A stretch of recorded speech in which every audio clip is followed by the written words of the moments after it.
దివ్యవాణి TV ద్వారా ప్రతివారం మన తెలుగు ప్రాంతంలో ఉన్న పురాతన ఆలయాల చరిత్రతో పాటు ఆ ప్రాంత చరిత్రను ఆలయ కార్యక్రమం ద్వారా తెలుసుకుంటూ మమ్మాదరిస్తున్నటువంటి ప్రేక్షకులకు నమస్కారం. మన తెలుగు ప్రాంతంలో క్రైస్తవం అంకురించి 320 సంవత్సరాలు మాత్రమే. అయినా మన క్రైస్తవ చరిత్ర ఎంతో మరుగున పడిపోయింది. మన క్రైస్తవ చరిత్రను మనం మర్చిపోతున్నాం. ఈ ఉరుకుల పరుగుల జీవితంలో పరిశోధనకు ఎవరూ ముందుకు రాలేకపోతున్నారు. అందుకే నా వంతు కర్తవ్యంగా దివ్యవాణి సహాయ సహకారాలతో మన క్రైస్తవ చరిత్రను పరిశోధించటానికి గ్రామ గ్రామాన పర్యటించి గ్రామ పెద్దల నుంచి సమాచారం సేకరించి పురాతన గ్రంథాలు పరిశీలించి దివ్యవాణి టీవీ ద్వారా ఆయా క్రైస్తవ పురాతన గ్రామ లేదా పట్టణ చరిత్రలను మీ ముందుంచే కార్యక్రమమే ఈ ఆలయ కార్యక్రమం. మన క్రైస్తవ చరిత్రను పునాదులతో సహా తెలుసుకుంటారనే భావంతో ఈ కార్యక్రమాన్ని ప్రారంభించాం. అయితే అనుకున్న దానికన్నా ఎక్కువగా క్రైస్తవేతరుల నుంచి ఈ మన ఆలయ కార్యక్రమానికి విశేష స్పందన లభిస్తున్నందుకు చాలా సంతోషంగానూ ఉన్నది. అందుకు మరొక్క మారు ఆలయ కార్యక్రమాన్ని తిలకిస్తున్న ప్రేక్షకులకు నమస్కారం తెలియచేస్తూ ఈనాటి ఆలయ కార్యక్రమాన్ని ప్రారంభిద్దాం.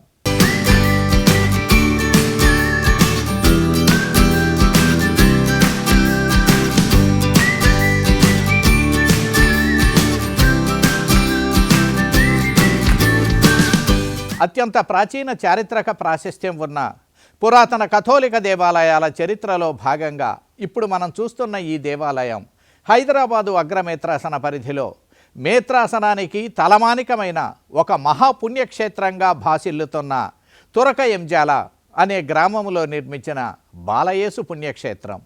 ఉభయ తెలుగు రాష్ట్రాల క్రైస్తవాన్ని పరిశీలిస్తే క్రైస్తవం ముందుగా గ్రామాల్లో అంకురించి అనంతరం పట్టణాలకు విస్తరించింది.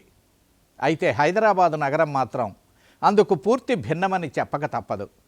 హైదరాబాదు నగరంలో దాదాపు 200 సంవత్సరాల క్రితమే క్రైస్తవం వేళ్ళూనుకొని ఉన్నది. కానీ గ్రామాల్లో మాత్రం దాదాపు 100 సంవత్సరాల నుంచే గుంటూరు జిల్లా నుంచి వలస వచ్చిన క్రైస్తవులతో క్రైస్తవ గ్రామాలుగా అభివృద్ధి చెందాయి. అలాగే హైదరాబాదు అగ్రమేత్రాసన పరిధిలోని ఎంజాల గ్రామ క్రైస్తవం కూడా దాదాపు 100 సంవత్సరాల క్రితమే ప్రారంభమైంది.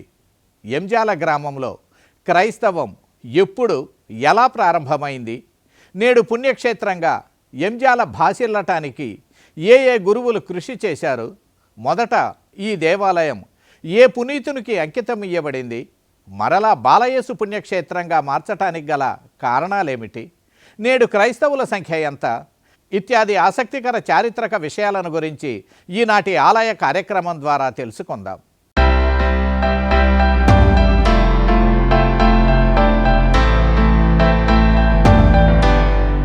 హైదరాబాదు అగ్రపీఠ పరిధిలో హైదరాబాద్ నుంచి నాగార్జున సాగర్కి వెళ్ళే ప్రధాన రహదారిలో హైదరాబాదుకి 17 కిలోమీటర్ల దూరంలో తురక ఎంజాల అనే గ్రామం ఉన్నది. ఈ గ్రామాన్ని నేడు క్రైస్తవులు ఎంజాల అని, తురక ఎంజాల అని కూడా పిలుస్తుంటారు. ఈ గ్రామం పురాతన క్రైస్తవ గ్రామమైన అంతకన్నా ఎక్కువగా ఒక పుణ్యక్షేత్రంగా హైదరాబాద్ క్రైస్తవ హృదయాల్లో స్థానాన్ని సంపాదించుకున్నది. బాలయేసు పుణ్యక్షేత్రంగా, అద్భుతాల పుణ్యక్షేత్రంగా క్రైస్తవుల పాలిటి కొంగు బంగారమై విరాజిల్లుతున్నది. గ్రామ ఆవిర్భావ విషయంలోకి అనగా చరిత్రలోకి వెళితే ఈ గ్రామం కూడా గుంటూరు జిల్లాలోని వివిధ క్రైస్తవ గ్రామాల నుంచి వలస వచ్చిన క్రైస్తవ గ్రామమే. ఈ ప్రాంతానికి క్రైస్తవులు వచ్చిన సమయంలో క్రైస్తవులు నివసించే ఈ ప్రాంతం ఒక చిట్టడవిలా ఉండేది. క్రైస్తవులు నివసించే ప్రాంతానికి 1 కిలోమీటర్ దూరంలో పురాతన గ్రామం ఉన్నది. దాన్ని తురక ఎంజాల అని పిలుస్తుంటారు. తెలంగాణ ప్రాంతంలో గుంటూరు జిల్లా నుంచి వలస వచ్చిన క్రైస్తవులు పురాతన గ్రామాలకు ఏ విధంగా దూరంగా ఇండ్లు నిర్మించుకొని జీవనం కొనసాగిస్తారో అలాగే ఇక్కడికి వచ్చిన క్రైస్తవులు కూడా గ్రామానికి దూరంగా ఇండ్లు నిర్మించుకొని జీవనం సాగించడం ప్రారంభించారు. ఎంజాల క్రైస్తవ గ్రామ ఆవిర్భావ సమయంలో ఈ గ్రామానికి వలస వచ్చిన క్రైస్తవుల విషయానికి వస్తే 1920లో ఈ గ్రామానికి తొలుత 14 కుటుంబాల వారు వచ్చి స్థిర నివాసాలు ఏర్పాటు చేసుకున్నారు. వీరంతా సాలె కుటుంబానికి చెందినవారు. వీరంతా ఒకే కులానికి చెందినవారు, బంధువులు కూడా. ముందుగా తెలియచేసిన విధంగా ఆనాడు ఈ ప్రాంతం చిట్టడవిలా ఉండి సారవంతమైన నల్లరేగడి భూములతో వీరికి కనిపించింది. కనుక ఈ ప్రాంతం వ్యవసాయానికి యోగ్యమైనదిగా భావించి ఇక్కడకు చేరుకున్నారు. అయితే ఇక్కడకు వచ్చిన వారంతా గుంటూరు జిల్లా నుంచి వలస వచ్చిన వారైనా వీరు ముందుగా నల్గొండ జిల్లాలోని కేతపల్లి గ్రామానికి చేరుకొని అక్కడ కొంతకాలం ఉండి అనంతరం కేతపల్లి గ్రామం నుంచి ఈ గ్రామానికి చేరుకున్నారు. నేటికి ఈ గ్రామానికి సంబంధించిన బంధువులు నల్గొండ జిల్లాలోని కేతపల్లి గ్రామంలో ఉన్నారు. తెలంగాణ ప్రాంతానికి రాకముందు వీరి పూర్వీకులు గుంటూరు జిల్లాలోని పిరంగిపురం గ్రామంలోనూ వినుకొండకు సమీపంలో ఉన్న కొండ్రముట్ల గ్రామంలోనూ ఎక్కువగా ఉన్నారు. నేటికి ఈ 2 గ్రామాల్లో వీరి పూర్వీకులు క్రైస్తవులుగానే జీవిస్తున్నారు. ఈ గ్రామానికి మొట్టమొదట కాకుమాను ఇన్నయ్య అనే వ్యక్తి తన బంధువర్గానికి చెందిన 14 కుటుంబాల వారిని వెంట తీసుకొని వ్యవసాయం కోసం ఇక్కడకు వచ్చాడు. ఆనాడు కాకుమాను ఇన్నయ్య వెంట కాకుమాను చిన్నయ్య కుటుంబం, అడ్లగట్ట జోజి, అడ్డగట్ల రాయన్న, పొలిశెట్టి అర్లయ్య, భోన్గిరి ఇన్నయ్య, భోనగిరి చిన్నయ్య, అడ్డగట్ల ధైర్నయ్య, చిన్నాబత్తిని శౌరయ్య మున్నగు కుటుంబాల వారు అందరూ ఏకమై ఇక్కడకు వచ్చి స్థిర నివాసాలు ఏర్పాటు చేసుకున్నారు. ముందుగా ఎంజాల గ్రామానికి వలస వచ్చిన వారు 195 ఎకరాల భూమిని కొని ఆ వ్యవసాయ భూమిని అందరూ సమానంగా పంచుకొని వ్యవసాయం చేయడం ప్రారంభించారు. వీరు సాలె కుటుంబానికి చెందినవారు కనుక ఆనాడు కొన్ని కుటుంబాలు వ్యవసాయంతో పాటు మగ్గంతో బట్టలు కూడా నేస్తూ జీవనం సాగించేవారు. ఆనాడు ఇది ఒక గ్రామంగా కాక ఒక సమాజంగా కలిసి జీవించేవారు. కాకపోతే తుర్కెంజాల అనే గ్రామం దగ్గరలో ఉండటం వలన తుర్కెంజాల అని కూడా పిలిచేవారు. 1926లో ఆనాటి హైదరాబాదు పీఠాధిపతులైన పిమి మిషనరీకి చెందిన విస్మారా గారు వీరు నివసించే గ్రామాన్ని సందర్శించారు. ఆనాడు ఈ ప్రాంతమంతా గన్ ఫౌండరీలోని సెయింట్ జోసెఫ్స్ కెథడ్రల్ గురుమండల పరిధిలో ఒక అనుబంధ గ్రామంగా ఉండేది. తెలంగాణకు వలస వచ్చిన వారు తాము నివసించే ప్రాంతంలోనే ఒక ప్రాంతంలో ఒక గుడిసెనే దేవాలయంగా మలుచుకొని సామూహిక ప్రార్థనలు చేసుకునేవారు. అలాగే తొలుత వచ్చిన క్రైస్తవ కుటుంబాల వారు దేవాలయాన్ని తాటి ఆకులతో నిర్మితమైన ఒక చిన్న గుడిసెను నిర్మించుకున్నారు. ఎంజాల గ్రామవాసులు కూడా ఎప్పుడైనా గురువులు ఇక్కడకు వస్తే వారు ఆ గుడిసెలోనే దివ్య బలి పూజ సమర్పించేవారు. ఆనాటి గ్రామీణులు మాత్రం ప్రతిరోజు తమ వ్యవసాయ పనులు ముగించుకున్న పిదప దేవాలయంగా ఏర్పాటు చేసుకున్న తాటాకుల గుడిసెలోనే ప్రతిరోజు సాయంత్రం పూట జపమాల, త్రికాల జపం చెప్పుకునేవారు. గన్ ఫౌండరీలోని పునీత జోజప్ప గారి దేవాలయ గురువులు నెలకో పర్యాయమో లేదా 2 నెలలకో పర్యాయమో ఇక్కడకు వచ్చేవారు. ఈ గ్రామీణులు తమ పిల్లలకు జ్ఞానస్నానం ఇప్పించాలన్నా, జ్ఞాన వివాహం జరిపించాలన్నా గన్ ఫౌండరీలోని పునీత జోజప్ప గారి దేవాలయానికి వెళ్ళేవారు. ఈ విధంగా 1972 వరకు ఈ గ్రామం గన్ ఫౌండరీలోని పునీత జోజప్ప గారి దేవాలయ గురుమండల పరిధిలోనే ఉండిపోయింది. వీరు వచ్చిన 35 సంవత్సరాలకు అనగా 1955లో గురుశ్రీ ఉడుమల ఆంతోనిరెడ్డి గారి ప్రోత్సాహంతో గ్రామీణులందరూ కలిసి 3 ఎకరాల 7 గుంటల స్థలాన్ని కొని ఆ స్థలాన్ని దేవాలయం కొరకు కేటాయించారు. దీనికోసం గ్రామీణులందరూ కలిసి 600 రూపాయలు వసూలు చేసి దేవాలయ స్థలం కొనడంతో ఆనాటి గ్రామీణులందరూ భాగస్వాములయ్యారు. గురుశ్రీ ఆంతోనిరెడ్డి గారి ప్రోత్సాహంతోనే ఈ స్థలం కొన్న మరుసటి సంవత్సరమే అనగా 1956లో ఫాదర్ ఎఫెక్స్ పింటో దేవాలయ నిర్మాణాన్ని, గురు నివాసానికి ఒక చిన్న గదిని నిర్మించడం ప్రారంభించారు. అదే సంవత్సరం క్యాటకిస్ట్ సిస్టర్స్ ఆఫ్ సెయింట్ అన్స్ వారు కూడా ఈ గ్రామానికి వచ్చి విద్యా సేవలు ప్రారంభించారు. ఆనాటి హైదరాబాదు అగ్రపీఠాధిపతి అయిన మార్కు గోపు గారు 1957 ఫిబ్రవరి 3న పురాతన దేవాలయానికి పునాది రాయి వేశారు. 1959లో మిల్ హిల్ మిషనరీకి చెందిన ఫాదర్ గ్రీన్వే దివ్య బలి పూజ సమర్పించి ఆత్మకార్యాలు నెరవేర్చేవారు. హైదరాబాద్ అగ్రపీఠానికి సామినేని ఆరులప్ప గారు అగ్రపీఠాధిపతిగా ఉన్న కాలంలో 1972లో గన్ ఫౌండరీలోని పునీత జోజప్ప గారి దేవాలయ గురుమండల పరిధి నుంచి విడివడి ప్రత్యేక గురుమండల కేంద్రంగా ఆవిర్భవించింది. ప్రస్తుతం ఉన్న దేవాలయాన్ని ఎవరు నిర్మించారు? ఈ దేవాలయం బాలయేసు పుణ్యక్షేత్రంగా ఎప్పుడు గుర్తింపు పొందింది?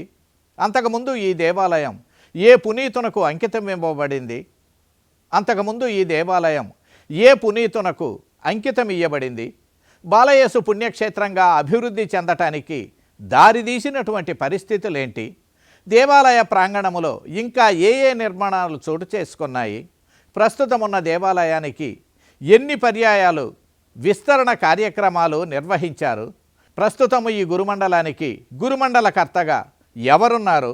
ఈ గురుమండల క్రైస్తవుల సంఖ్య ఎంత? ఏ గ్రామాలు ఈ గురుమండల పరిధిలో ఉన్నవి? ఇత్యాది విషయాలను గురించి కొద్దిగా విరామం తర్వాత తెలుసుకుందాం. చూస్తూనే ఉండండి ఆలయ కార్యక్రమం మీ దివ్యవాణి టీవీలో.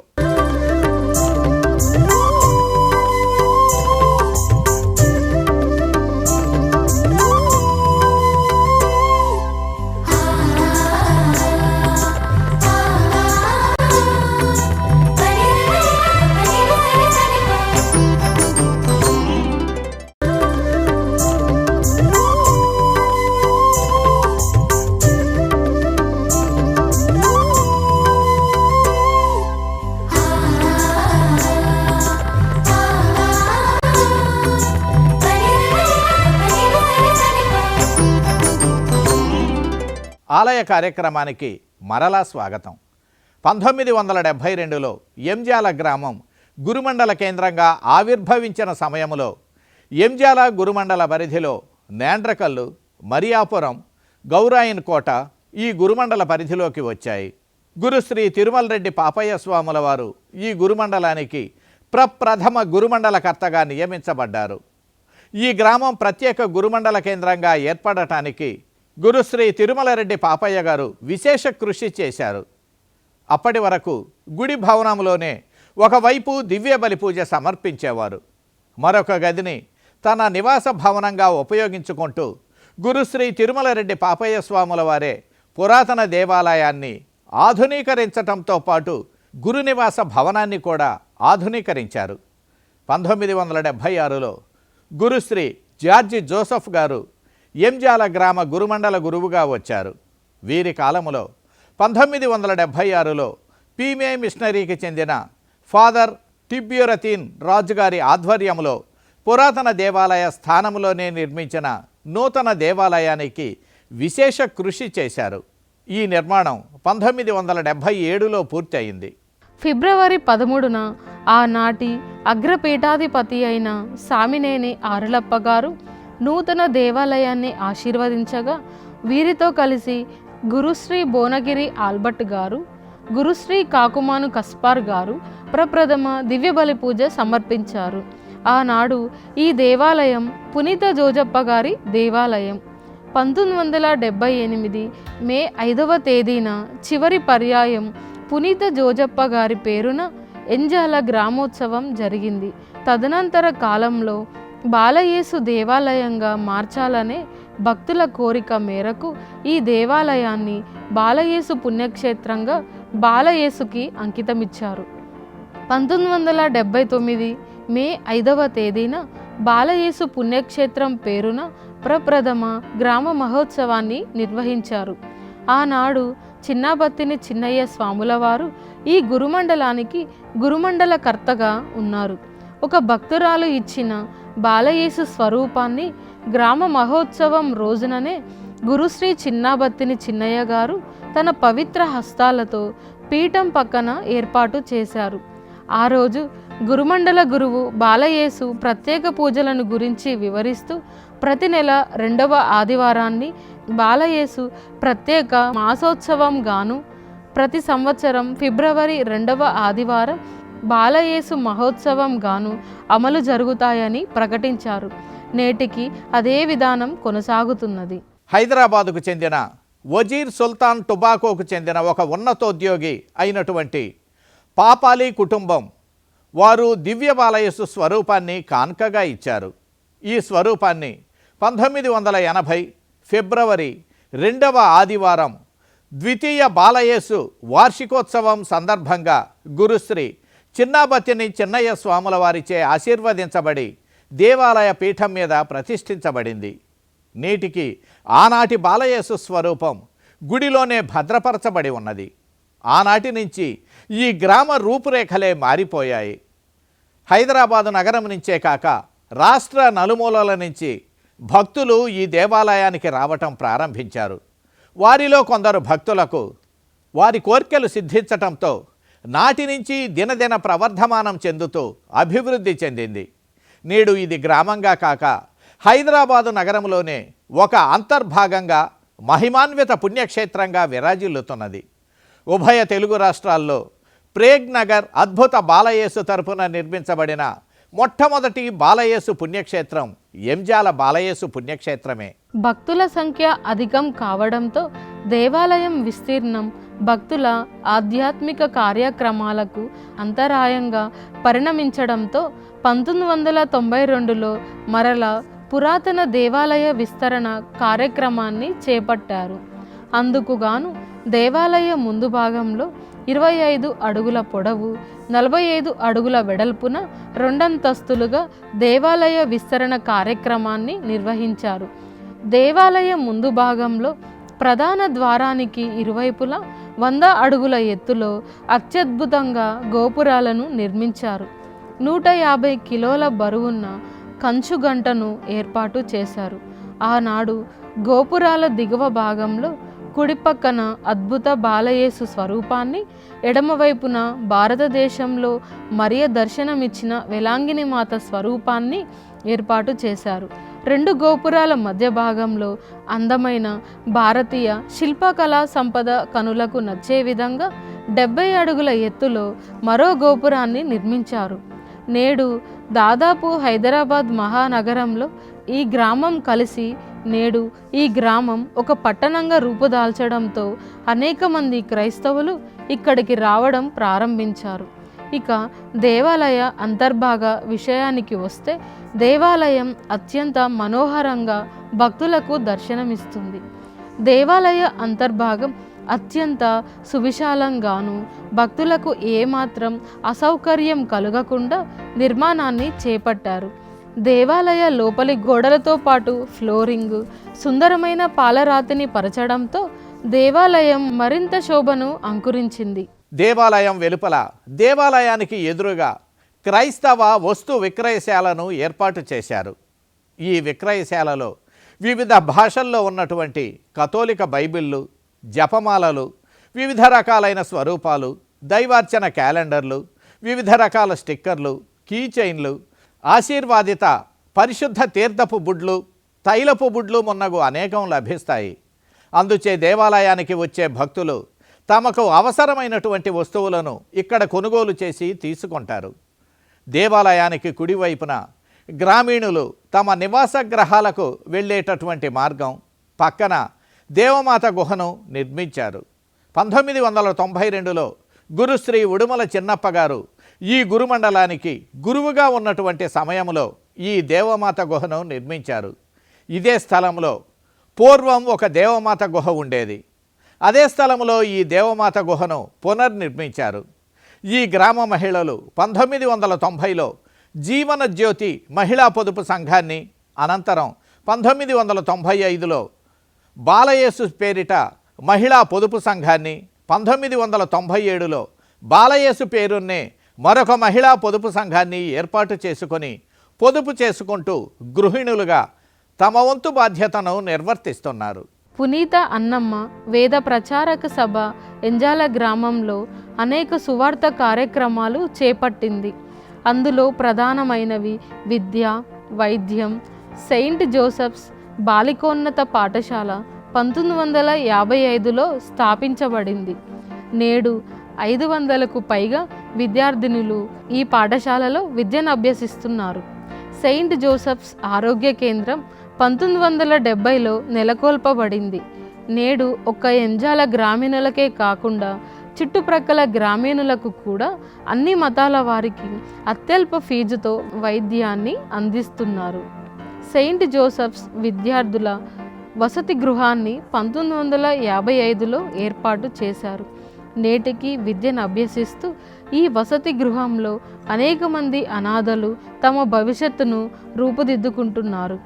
ఈ పాఠశాల భవనం 1983 నవంబర్ 13వ తేదీన ఆనాటి హైదరాబాదు అగ్రపీఠాధిపతి అయిన సామినేని ఆరులప్ప గారిచే ఆశీర్వదించబడి ప్రారంభించబడింది. నేడు హైదరాబాదు నగరం బాగా అభివృద్ధి చెందడంతో ఈనాడు వ్యవసాయ భూములు లేవు. ఫలితంగా నేటి యువత వివిధ ఉద్యోగాల్లోనూ స్థిరపడి ఆర్థికంగా బాగా అభివృద్ధి చెందారు. నేడు దాదాపు 600 కుటుంబాల వరకు ఎంజాల గ్రామంలో క్రైస్తవులుగా జీవిస్తున్నారు. ఈ గ్రామం నుంచి Gurushri Kakumanu Srivappa, Gurushri Bhuvanagiri Albert, Gurushri Kakumanu Caspar, Bandanadam Anand, Pasala Anthony మున్నగవారు గురువులుగా అభిషిక్తులై సౌవార్తిక జీవితాన్ని గడుపుతున్నారు. Sister Polisetti Maria Vianney, sister Addagatla Martin Mary, sister Pasala Ann Selva, sister Bhuvanagiri Mary Albert, sister Kakumanu Mariyamma, sister Kakumanu Mary, sister Kata Virgin Mary మున్నగవారు మఠకన్యలుగా విద్యా వైద్య రంగాలతో పాటు సువార్త సేవలు నిర్వర్తిస్తున్నారు.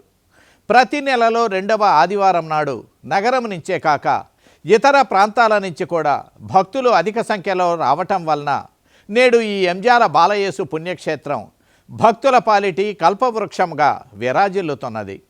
వచ్చిన భక్తులకు సకల సౌకర్యాలను గురువులు కల్పిస్తున్నారు.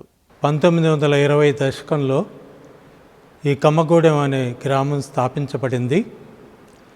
ఎంజాల అనే గ్రామానికి సమీపంగా ఉండటంలో ఈ కమ్మగూడెం అనే గ్రామాన్ని కూడా ఎంజాల అని పిలవడం జరిగింది.